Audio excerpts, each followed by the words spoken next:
बिल्कुल, और बात एटा की कर लेते हैं। एक बड़ी खबर आ रही है, भीषण सड़क हादसा हुआ है और ट्रैक्टर ने बाइक को टक्कर मार दी। 3 लोगों की मौत हो गई। शादी समारोह से शामिल होकर ये लोग जा रहे थे और बाइक सवार हादसे में तीनों लोगों की मौत हो गई। उसके बाद कोहराम मच गया। तो बड़ी खबर एटा से है, जहां पर एक भयंकर सड़क हादसा हुआ है। ट्रैक्टर ने बाइक को टक्कर मार दी और 3 लोगों की मौत हो गई और मौत के बाद कोहराम मच गया। तो सड़क हादसों का जो सिलसिला है वो थमने का नाम नहीं ले रहा और ऐसे भी हिंदुस्तान में सड़क हादसों में बहुत ज़्यादा मौतें होती हैं। तो सड़क सुरक्षा की बातें ज़रूर बड़ी बड़ी होती हैं, लेकिन हादसे दहलाते रहते हैं, हिलाते रहते हैं और मौतें होती रहती हैं।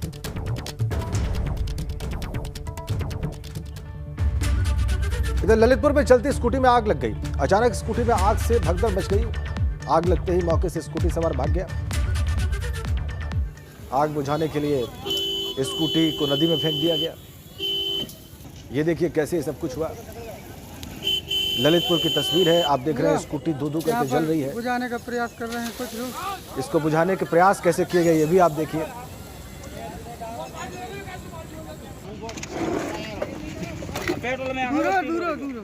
तो जब आग पर काबू नहीं पाया जा सका तो अंत में उसको नदी में फेंका गया।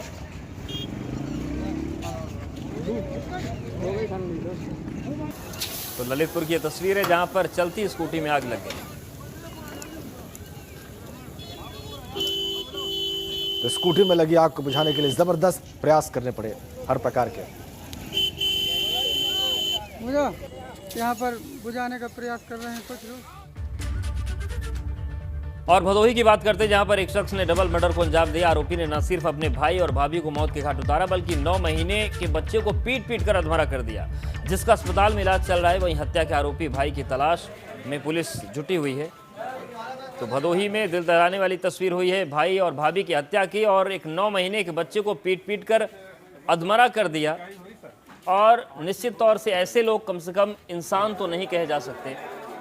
हालांकि पुलिस अब इस पूरे मामले में कार्रवाई कर रही है।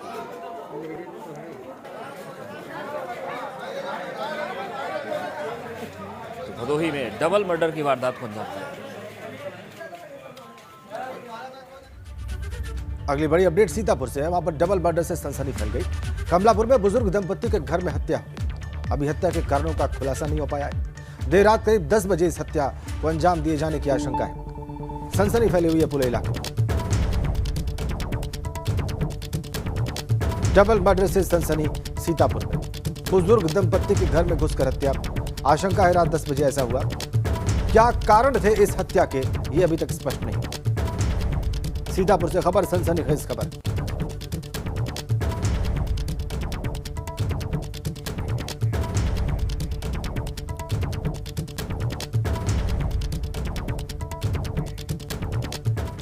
और बुंदेलखंड की खबरों का रुख करते हैं फटाफट अंदाज में। चलिए प्रारंभ करते हैं।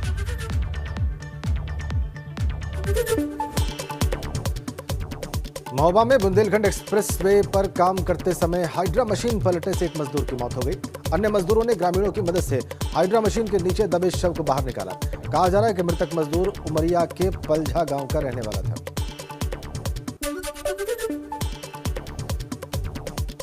सीएम योगी ने बांदा के बड़ोखर खुर्द गांव का स्थलीय निरीक्षण किया। स्वास्थ्य सुविधाओं का जायजा लिया। इसके साथ ही उन्होंने स्थानीय मेडिकल कॉलेज में जनप्रतिनिधियों और अधिकारियों के साथ समीक्षा बैठक भी की और अहम दिशा निर्देश दिए। हमीरपुर में दहेज की मांग को लेकर महिला के साथ मारपीट की गई। इसका आरोप सास ससुर और जेठ पर लगा है। जख्मी हालत में महिला को अस्पताल में भर्ती कराया गया है। घटना बचरौली गांव की। जालौन की कोंच तहसील के गुस्सिया और महंत नगर गांव में अब तक कोरोना केस नहीं मिले हैं। इन दोनों गांव की आबादी 2500 से ऊपर है। कोविड गाइडलाइंस वैक्सीनेशन को लेकर जागरूकता से यहां के लोगों ने कोरोना को मात दी। चलिए आगे बढ़ते हैं, कुछ और खबरों का रुख करते हैं। पश्चिमी यूपी का शहर शामली, यहां भी कोरोना के खौफ की कहानी लोगों के जहन में ऐसा घर किए हुए है कि गलियां सुनसान हैं, मन परेशान है और दुनिया से जाने वाले अपनों का कभी न खत्म होने वाला इंतजार है।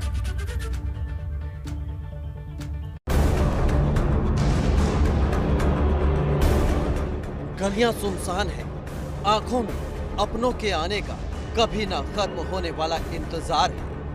कोरोना काल में ऐसी ही तस्वीरें शहर शहर, गांव गांव से सामने आई हैं। और ये दर्द भरी तस्वीर शामली के सिलावर गांव की है। यहाँ भी कोरोना के प्रहार और सिस्टम की मार से इन परिवारों ने किसी न किसी अपने को खो दिया है।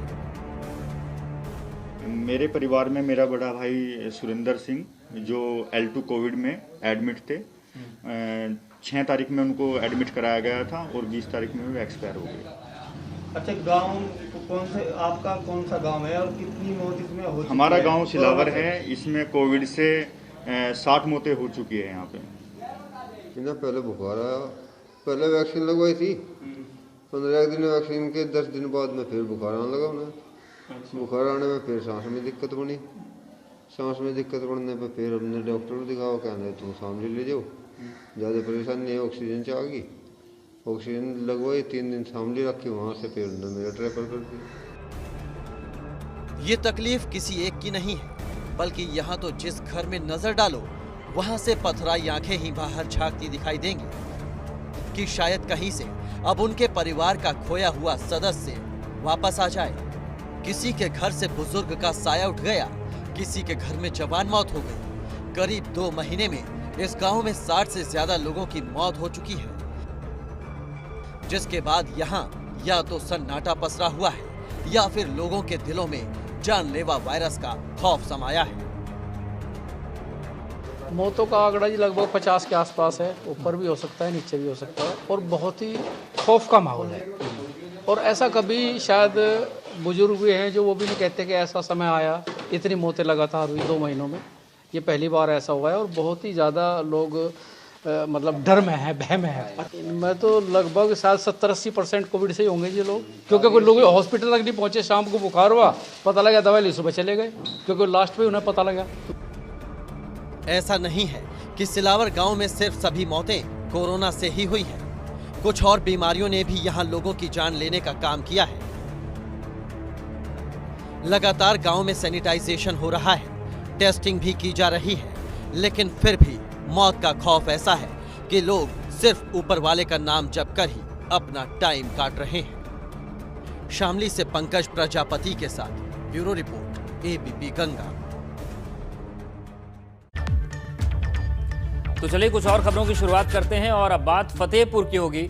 फतेहपुर में पिछले 1 महीने से लगभग 37 लोगों की मौत हुई है। ग्रामीणों की माने तो मौत का कारण साधारण सी सर्दी जुकाम, डायबिटीज और अन्य कारण बताए जा रहे हैं। हालांकि हो सकता है कि सरकारी आंकड़ों में इनकी मौत का कारण कोरोना महामारी न हो, लेकिन कब्रिस्तान की गवाही इस बात को पुख्ता करती है कि इतनी मौतें की वजह कहीं न कहीं कोरोना महामारी रही है। जांच के अभाव में चलते किसी की रिपोर्ट में पुष्टि भले ही ना हुई हो, लेकिन कोरोना से मौत में इसका डेटा नदारद है और अधिकारी यही कर भी रहे हैं। और जो अधिकारी ऐसा कर रहे हैं उनकी पीठ भी थपथपाई जा रही है, तो करेंगे क्यों नहीं।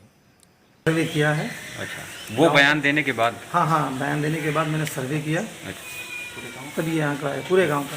पूरे गांव का किया? पूरे गांव। आपने अकेले किया या आपके साथ कोई सरकारी कर्मचारी? नहीं, मैं था, मेरा परिवार के लोग थे या मेरे दूसरे मोहल्ले के जो लोग थे, मैंने उनसे फ़ोन करके।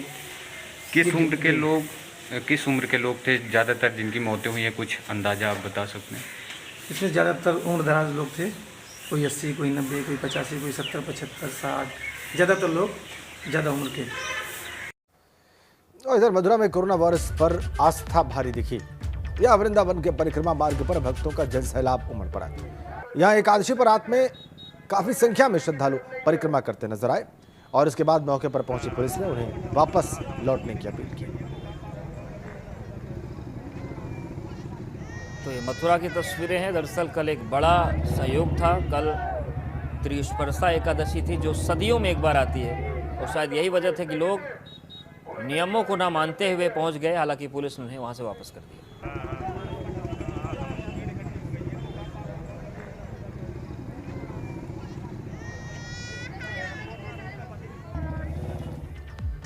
और पश्चिमी उत्तर प्रदेश की कुछ और महत्वपूर्ण खबरें देख लेते हैं फटाफट निदास। चलिए शुरू करते हैं। ग्रेटर नोएडा वेस्ट के जलालपुर गांव में एक परिवार पर कोरोना का कहर बरपा। 2 जवान बेटों की अर्थी को कंधा देने के बाद पिता भी कोरोना का शिकार हुआ। 3 सदस्यों की मौत के बाद परिवार पूरी तरह से टूट गया है। जलालपुर गांव की गलियों में सन्नाटा पसरा हुआ है। रामपुर की मिलक तहसील इलाके में एक शादी के अंदर काफी तादाद में भीड़ नजर आई। यहां पर शादी समारोह में 100 से ज्यादा लोग मिलने पर तहसीलदार ने 5,000 रुपए का जुर्माना लगाया। बागपत के बड़ौत स्थित मेडिसिटी अस्पताल में सांसद सत्यपाल सिंह और डीएम राजकमल यादव ने ऑक्सीजन प्लांट का शुभारंभ किया। यह प्लांट 7,000 लीटर के 100 सिलेंडर भरेगा। इस पर 50 लाख रुपए का खर्च आया। मेरठ के खानपुर गांव में महामारी का कहर देखने को मिला। यहां पर एक महीने में करीब 25 लोगों की जान जा चुकी है। दिव्यांग शिक्षिका की मौत के बाद ग्रामीणों ने स्कूल को ही आइसोलेशन सेंटर बनाया। फिलहाल खानपुर गांव में 3 कोरोना पॉजिटिव मरीज हैं। अलीगढ़ में डीएम चंद्रभूषण सिंह ने मुख्य विकास अधिकारी एसडीएम कोल के साथ बोनेर गांव का निरीक्षण किया, जिसमें उन्होंने वैक्सीनेशन, दवा वितरण और कोविड-19 की जांच को देखा। आगरा में अजमेर से आया युवक बीवी से मिलने के लिए अनशन पर बैठा हुआ है। जगदीशपुरा इलाके में युवक अपने ससुराल में पत्नी से मिलने की जिद पर है। युवक की माने तो 6 साल पहले उसकी पत्नी शादी के कुछ वक्त बाद ही लौट आई थी।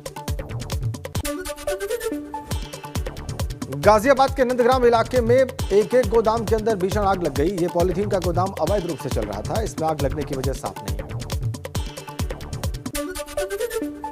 एटा में पुलिस ने स्विफ्ट कार से लूट करने वाले गैंग के 2 और शातिर बदमाश पकड़े हैं, जिनके पास से लूट का सामान, मोबाइल फोन के अलावा नकदी मिली है। साथ ही एक आरोपी पप्पू लोधी अभी फरार है। हाथरस में ट्रक ड्राइवर को बंधक बनाकर लूट के मामले का पुलिस ने खुलासा कर दिया है। पुलिस ने 3 शातिर लुटेरों को गिरफ्तार किया है, जिनके पास से लूटी गई 12 टन लोहे के सरिया, 3 तमंचे और कार भी बरामद हुई।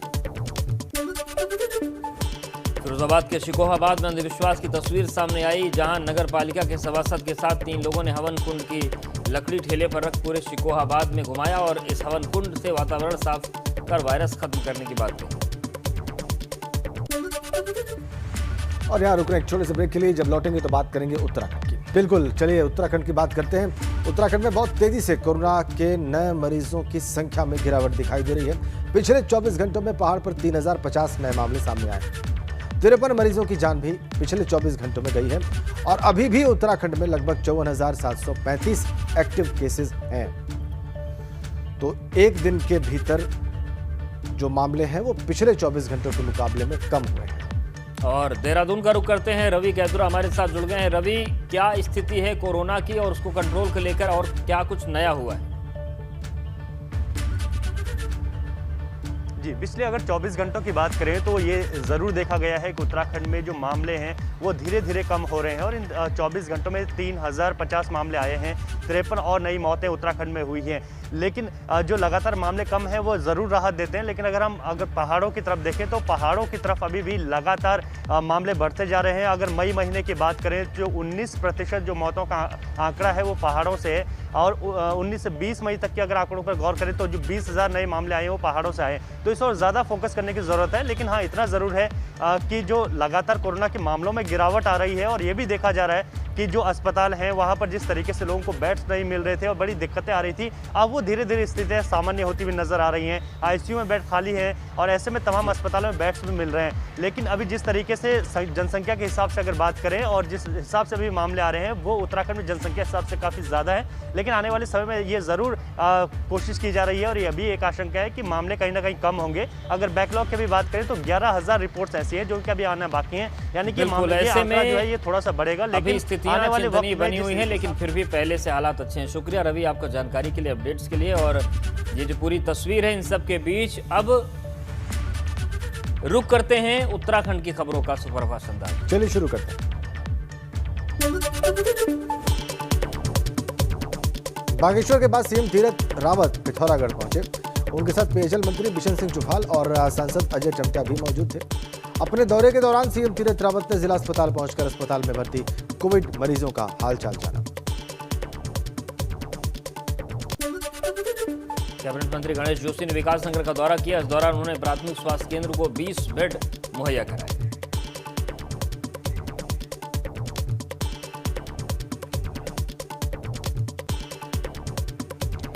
उत्तराखंड में ब्लैक फंगस को महामारी घोषित किए जाने पर नेता प्रतिपक्ष का बयान सामने आया है। इंदिरा हृदय का कहना है कि सरकार ने ब्लैक फंगस को महामारी तो घोषित कर दिया, लेकिन उसके इलाज में इस्तेमाल होने वाले इंजेक्शन की कमी।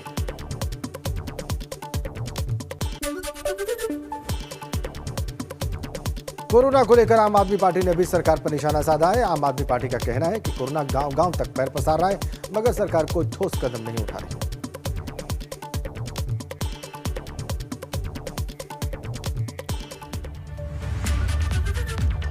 चलिए आगे बढ़ते हैं, कुछ और खबरों का रुख करते हैं।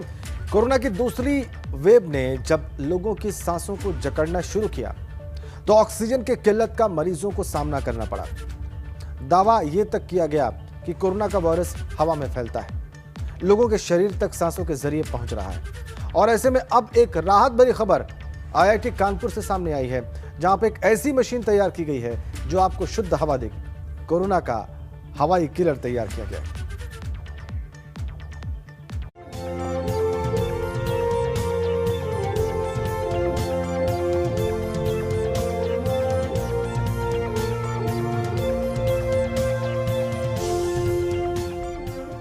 कोरोना ने इस साल मार्च में जब एक बार फिर से यूपी में पलटवार किया था, उस वक्त की तस्वीरें एक के बाद एक सामने आने लगी थी, जिसमें अस्पताल के बाहर बेड के लिए इंतजार करते मरीज थे, तो वहीं ऑक्सीजन की किल्लत से जूझते लोग, तो वहीं शमशान के बाहर शवों की लंबी कतार। धीरे धीरे कोरोना की उस त्रासदी से बाहर आ रहे हैं, लेकिन इन सब के बीच ब्लैक फंगस के अटैक ने लोगों को खौफ में डाल दिया है। कोरोना काल में राहत वाली खबर, तैयार हो गया एयर प्यूरीफायर। दरअसल इस कोरोना काल में ऑक्सीजन की किल्लत देखने को मिली, तो वहीं कोरोना और ब्लैक फंगस लगातार कहर बरपा रहे थे, लेकिन इन सब के बीच एक राहत भरी खबर IIT कानपुर से सामने आई है, जिसमें कोरोना और ब्लैक फंगस को मारने में एयर प्यूरीफायर पूरी तरह सक्षम है। दरअसल हवा में कोरोना वायरस और ब्लैक फंगस का खतरा सता रहा है, लेकिन अब टेंशन लेने की बात नहीं, क्योंकि IIT कानपुर की तरफ से जो एयर प्यूरीफायर तैयार किया गया है, उसको लेकर दावा किया जा रहा है कि वो कोरोना और ब्लैक फंगस जैसी सभी तरह की बैक्टीरिया और वायरस को खत्म कर देगा। यह हवा में मौजूद एरोसोल में मिले बैक्टीरिया और वायरस को भी डीएक्टिवेट कर देता है। इसे IIT की इनक्यूबेटेड कंपनी अर्थ ने और IIT मुंबई के वैज्ञानिकों की मदद से तैयार किया गया है। ध्यान में रखते हुए IIT कानपुर और IIT बॉम्बे में एक नए डिवाइस का डेवलपमेंट हुआ है, जिसको एंटी माइक्रोबियल एयर प्यूरीफायर बोल रहे हैं। ये 3 चीज़ें करता है। पहला, रियल टाइम डीएक्टिवेशन करता है वायरसेस का, बैक्टीरिया का, फंगस का, विच आर अनसीन, जो जिसको हम देख नहीं सकते हैं। दूसरा, इट इज़ कॉन्टिन्यूस, जिसको हम पूरे टाइम यूज़ कर सकते हैं अपने आसपास। तीसरा, इट इज़ सेफ, जिससे कोई भी एडवर्स इफेक्ट नहीं होता है ह्यूमन बींग्स को। एंटी माइक्रोबियल एयर प्यूरीफायर किसी भी एयर प्यूरीफायर से एकदम अलग है, क्योंकि कोई भी एयर प्यूरीफायर एक कैप्चर मैकेनिज्म पे काम करता है, जिसमें वो एक फ़िल्टर यूज़ करते हैं। कोई भी कीटाणु उन फिल्टर के अंदर आके कैप्चर हो जाता है, जहाँ पे वो ग्रो भी कर सकता है, वहाँ से बाहर भी निकल सकता है, आपको दोबारा से इन्फेक्ट कर सकता है। एंटी माइक्रोबियल एयर प्यूरीफायर एक अलग प्रक्रिया पे काम करता है, जिसको डीएक्टिवेट, कैप्चर, डीएक्टिवेट या फिर DCD मैकेनिज्म बोलते हैं। Step 1, deactivate. जैसे ही कीटाणु हमारे सिस्टम के अंदर आते हैं, उनका डीएक्टिवेशन चालू हो जाता है। स्टेप 2, कैप्चर, जिसमें हम इन कीटाणुओं को कैप्चर करते हैं using special filters. Step 3, deactivate, जिसमें दोबारा से डीएक्टिवेशन होता है यूजिंग 3 टेक्नोलॉजीज, जो कि आपस में एक दूसरे की सहायता कर रही हैं, आपस में एक दूसरे को असिस्ट कर रही हैं। तो देखा आपने, ये कमाल की डिवाइस बनी है और उम्मीद करते हैं कि इससे थोड़ी सी राहत जरूर मिलेगी। चलिए इसी रिपोर्ट के साथ गंगा सवेरा के संग पर फिलहाल इतना ही। इसके बाद एक ब्रेक के उस पार सुबह 8 की बात मेरे साथ। बहुत बहुत धन्यवाद।